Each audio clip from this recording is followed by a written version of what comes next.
First off, Aizawa trailed back, looking over his shoulder. Deku and a few others looked too, watching as a swirling purple and black vortex appeared down by the fountain at the foot of the steps. The hair on the back of Deku's neck raised, and he backed up a step. Go get help. What are you talking about, Midoriya-san?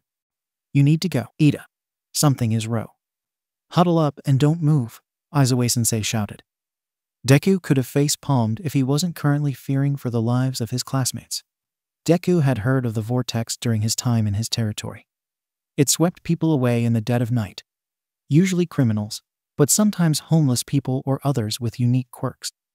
Only the lowest of villains ever returned from its depths, not speaking a word of their experience, but seeming to feel superior to all the other criminals on the streets.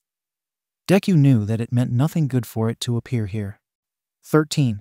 Protect the students. Aizawa called as he placed his goggles on. What the heck's that? Kirishima asked. More battle robots? Like during the entrance exam. Don't move. Those are villains, Aizawa said, gritting his teeth and grasping onto his capture weapon. 13. And Eraserhead, is it? According to the staff schedule I obtained the other day, All Might is supposed to be here. The Black Mist said, warping into a humanoid form. Of course that whole incident was this scum's doing. Aizawa-sensei muttered to himself. Deku moved his way through the crowd, towards the teacher. Where is he? We've come all this way and brought so many playmates. A man screeched from below, his face and body covered in dismembered hands. All Might, the symbol of peace. Is he here? The man looked around slightly before chuckling softly. Perhaps some dead kids will make him appear. Aizawa moved to jump down, but Deku grabbed hold before he had a chance. No, you can't. They are too powerful. You're still heal. Let go of me, problem child. Aizawa grit out, voice deadly as it spoke. Sensei, aren't there intruder sensors? Yaomomo asked. Yes, of course there are. 13 replied. Are they only here, or at the main building as well? Either way, if the sensors aren't working, it must be one of their quirks that's doing it. Todoroki said. 13. Begin evacuation. Try calling the school. One of these villains must be jamming the sensors. There is a good chance one of their electric types is causing the interference, Aizawa said, continuing to eye the growing mass of villains below. Kaminari, try using your quirk to signal for help. Got it. The Eraser hero moved to jump once more, but Deku stopped him yet again, not touching this time as he saw the shoulders on the man tense. Sensei, you can't fight them alone. Against that many. Even you can't fight off over 100 villains, even if they are low level. You can only nullify one quirk at a time, and most of them are mutant types. A head-on battle is... Enough, Deku, Aizawa-sensei commanded. No good hero is a one-trick pony, brat. Deku froze at the use of his other name.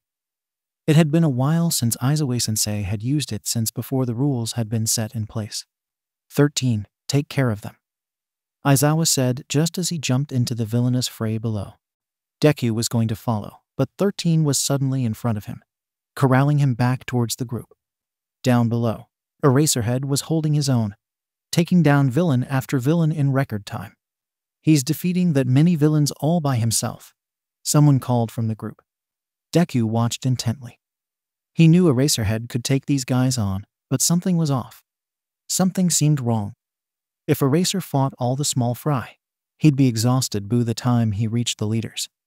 13 continued to move the group towards the door, but the Black Mist villain suddenly disappeared from the field below and reappeared before the students.